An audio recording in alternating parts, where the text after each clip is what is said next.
Hola la communauté, comment allez-vous? Aujourd'hui, on va parler d'un livre que j'ai lu récemment, L'art subtil de s'en foutre de Mark Manson. Concrètement, si vous en avez marre des bouquins de développement personnel qui vous disent de penser positif, de visualiser vos rêves ou de croire en vous, celui-ci devrait vous plaire. Mais vous me connaissez, avant de philosopher ou de partir dans un débat existentiel, oui, carrément existentiel, on va aussi déguster parce que c'est ce qu'on aime sur la chaîne les gars. Alors, je vous avoue que c'est la première fois que ça m'arrive de ma vie entière, je pense.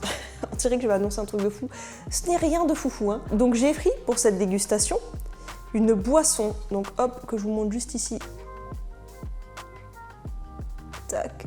C'est la première fois que ça m'arrive, donc je passe en caisse avec cette fameuse boisson que j'ai l'intention de déguster dans cette vidéo précisément. Et le caissier me dit « Vous connaissez cette boisson ?» Parce que je vous dis ça, c'est la première fois que je dis ça à quelqu'un, mais pas grand monde l'a aimé chez nous et moi je la recommande pas. J'étais en mode « Ah !» Ah, j'ai jamais entendu un caissier me dire qu'il recommande pas ce que je suis en train d'acheter, mais bon bref, c'est pas grave. Du coup, on va goûter. Est-ce que c'est horrible à ce point? Je ne sais pas. Apparemment, oui. Et je lui dis, mais vous avez goûté vous? Il me dit oui, mais j'ai pas aimé non plus. Ah, ok, c'est rassurant. Bref, ça s'appelle le Red Bouleau à base de sève de bouleau lacto-fermenté, framboise et citron kombava. Vous commencez à comprendre, je pense, que j'adore les boissons lacto-fermentées. Donc, en général, je suis pas surprise par le goût parce que j'en ai goûté pas mal. Oula, j'allais me dire, je suis pas surprise. Hein. Ok, bon, je vais quand même la verser. J'aime pas trop voir. Je trouve que la dégustation passe aussi par le visuel, les potes. Du coup, à quoi ça ressemble? Ah, on dirait de l'eau, mais de l'eau rose, quoi. Et c'est pas censé être gazeux? Oula, une purée de quelque chose là? Si, c'est un peu gazeux, j'ai l'impression. Ok, la bouteille fait à peu près moins d'1 gramme. Oula, regardez à quoi ça ressemble. C'est un peu rosé. À la vôtre les potes. Alors oui, effectivement c'est étrange. Je me suis peut-être avancée tout à l'heure. En fait, à l'odeur, c'est très acide et un peu particulier. Il y a quelque chose que je ne saurais pas décrire, mais effectivement c'est acide. Mais au goût, c'est surprenant, je pense. On n'a pas l'habitude de ça, même avec des boissons fermentées comme le kombucha ou le kéfir. Mais c'est pas mauvais. Par contre, c'est acide. Plus acide et moins sucré, j'ai l'impression, que du kombucha ou quoi. Du coup, moi je trouve que ça fait boisson très rafraîchissante d'été. C'est vraiment cool en vrai à boire. Moi, j'aime bien, je pense. Bref, on verra, on va regoûter. Maintenant que le palaisier est fait, on regoûtera plus tard. Bref, revenons-en au livre. Mark Manson commence son bouquin en expliquant une chose essentielle selon lui, à savoir qu'on n'est pas si spécial que ça. Oui, vous remarquerez qu'il ne doit pas parler de moi.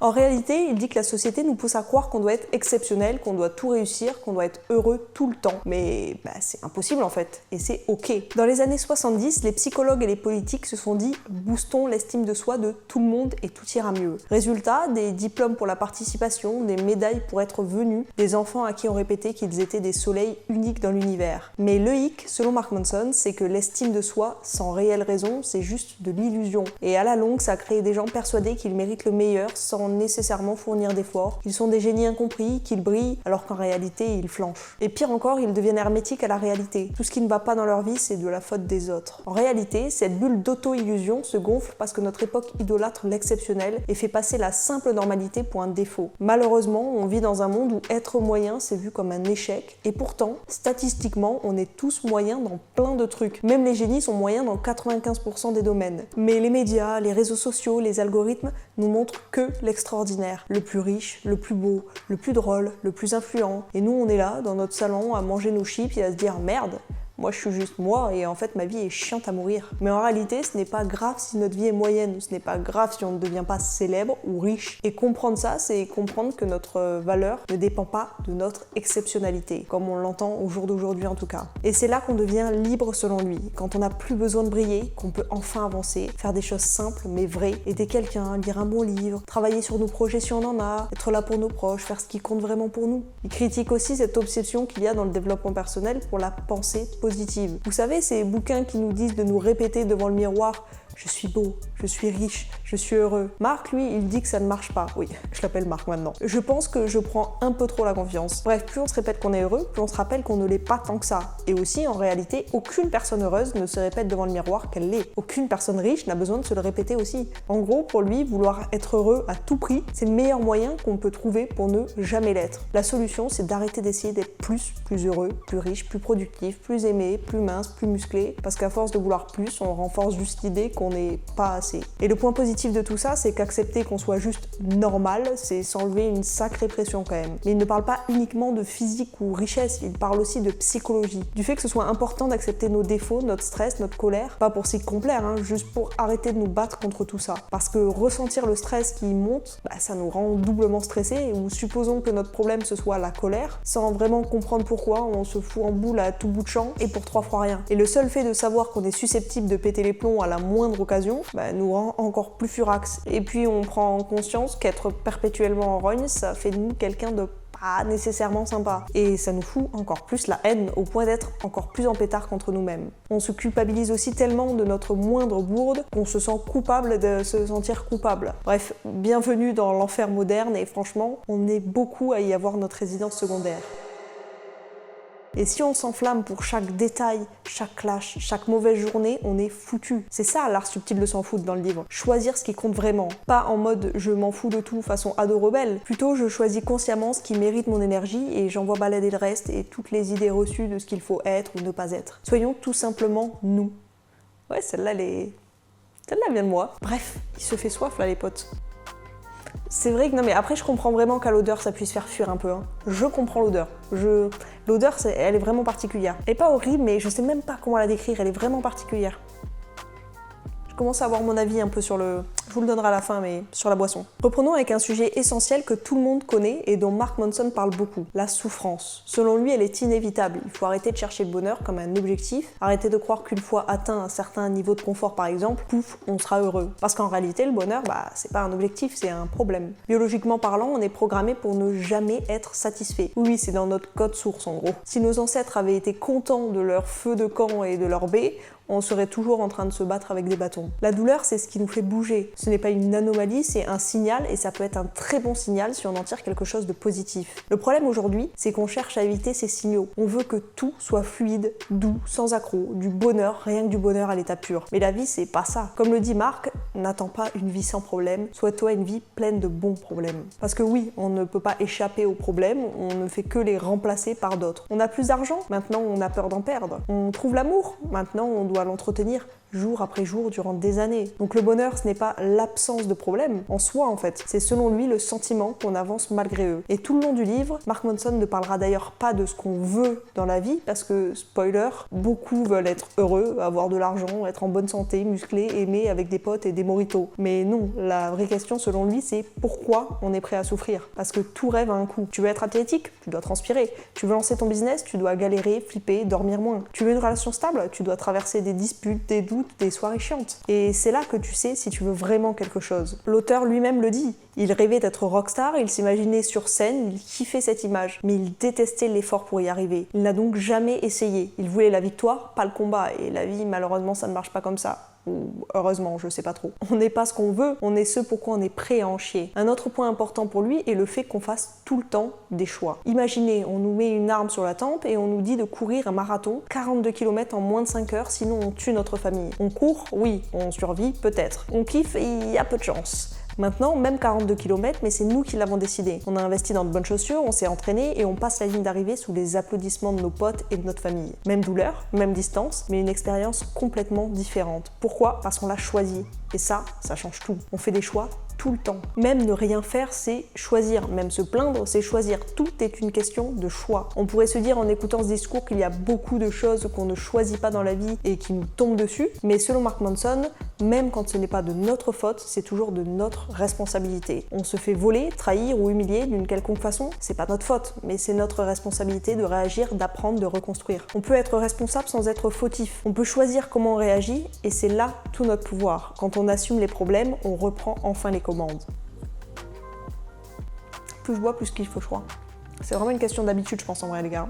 Bref, Mark Manson insiste aussi sur l'importance de dire non. Il dit que chaque oui qu'on dit, c'est d'une certaine manière un non à autre chose. Donc si on veut vraiment être heureux, on doit apprendre à dire non à ce qui ne compte pas vraiment pour nous. On croit souvent qu'il faut dire oui à tout, être toujours dispo, toujours gentil, sauf qu'en vrai, ça nous détruit. On perd du temps pour des choses dont on n'a pas vraiment l'envie. Dire non, c'est protéger ce qui compte vraiment pour nous. C'est garder son énergie pour les trucs importants en gros. Exemple, refuser une soirée parce qu'on a besoin de repos, ce n'est pas être asocial, c'est prendre du temps pour soi quand on on en a l'envie et le besoin. Ou encore accepter un boulot juste parce qu'un ami nous l'a proposé et qu'on ne souhaite pas le blesser alors qu'il ne correspond pas du tout à ce qu'on cherche. Résultat, on se retrouve coincé dans une vie professionnelle qu'on déteste. Donc être heureux selon Mark Manson, c'est choisir consciemment ce à quoi on dit oui et ce à quoi on dit non. Bon, parlons d'un autre sujet important, la mort. On va mourir et ça peut sembler glauque, mais en fait c'est une super nouvelle selon lui. Oui, dit comme ça n'a pas l'air et c'est assez étrange, je vous l'accorde. Mais l'idée générale, c'est que si on prend conscience qu'on n'est pas éternel, alors on va arrêter de perdre notre temps pour des choses futiles. Mark Manson dit que c'est en acceptant notre mortalité qu'on peut vraiment vivre. Parce que la mort, c'est ce qui donne du sens à la vie. Si on vivait pour toujours, rien n'aurait vraiment d'importance. Selon lui, la mort peut être une boussole pour orienter nos choix. Elle nous rappelle ce qui est vraiment important et nous aide à éviter de nous perdre dans des distractions ou des ambitions futiles. En acceptant notre mortalité, nous pouvons vivre avec plus de clarté, de courage et de gratitude. En gardant la mort à l'esprit, on peut par exemple relativiser nos problèmes, apprécier le moment présent et nous concentrer sur ce qui compte vraiment. Fini les prises de tête inutiles, fini de vouloir plaire à tout le monde, fini d'attendre le bon moment pour faire ce qu'on veut. Parce que, en réalité, le bon moment, c'est maintenant du coup. Parlons maintenant du paradoxe de l'échec et du succès. Pour illustrer ce point, Manson raconte une anecdote sur Picasso. Un jour, dans un café, Picasso dessine sur une serviette. Au bout d'un moment, il finit sa dernière goutte de café et froisse la serviette pour aller la jeter. Une femme l'arrête immédiatement et lui dit qu'elle aimerait avoir la serviette sur laquelle il vient de dessiner, en lui expliquant qu'elle est même prête à lui racheter. Picasso répond donc, bien sûr, ça fera 20 000 $. La femme s'indigne, mais ça vous a pris 2 minutes. Et Picasso rétorque, non, ça m'a pris 60 ans. Cette histoire montre que le succès est le résultat de milliers de petits échecs. Chaque fois que vous vous plantez, vous apprenez quelque chose. Et plus vous échouez, plus vous progressez. C'est comme un enfant qui apprend à marcher. Il tombe des centaines de fois, mais il ne se dit jamais « Oh, je suis pas fait pour marcher ». Pourtant, en grandissant, on commence à avoir peur de l'échec, et cette peur nous empêche d'essayer ou d'aller jusqu'au bout des choses. Manson insiste sur un point crucial. Vous ne pouvez réussir que là où vous êtes prêt à échouer. Si vous évitez l'échec à tout prix, vous évitez aussi les opportunités de réussir. Passons donc à la dernière partie, ce que Manson appelle le principe du fait d'abord quelque chose, le reste suivra. Il explique que l'action n'est pas seulement le résultat de la motivation, mais aussi sa cause. En d'autres termes, si vous attendez d'être motivé pour agir, vous risquez d'attendre longtemps. Mais si vous commencez par faire quelque chose, même une petite action, cela peut générer de l'inspiration et de la motivation. Il donne l'exemple de son propre parcours. Quand il a commencé son activité en ligne, il ne savait pas par où commencer. Mais il s'est forcé à faire quelque chose, même si c'était juste travailler sur l'entête d'un site web. Et là, petit à petit, ces petites actions sont conduites à des progrès plus importants, mais aussi et surtout à une motivation plus importante. Bref, c'est la fin, et avant de vous donner mon avis sur le livre, je passe d'abord à l'avis boisson, les gars. Alors, je vais regoûter une dernière fois pour être sûr à 100% de ce que je vous dis. On dirait que je joue ma vie. Presque. Selon moi, je dirais... Alors, là c'est mon goût perso, hein. Donc peut-être que vous, si vous goûtez, ou vous avez déjà goûté d'ailleurs, n'hésitez pas à me le dire en commentaire, vous allez trouver ça suffisamment gazeux. Moi je trouve que ça manque effectivement un peu plus de gazeux, là ça fait un peu jus, c'est un peu étrange, c'est pas suffisamment gazeux pour être une vraie boisson gazeuse, et c'est un peu gazeux donc ça fait pas jus non plus quoi. Donc c'est assez étrange, et ça je sais pas, c'est peut-être la lactofermentation qui veut ça, parce que je crois avoir cru comprendre qu'il ne rajoutait pas de CO2 ou quoi, c'est vraiment... la fermentation naturelle.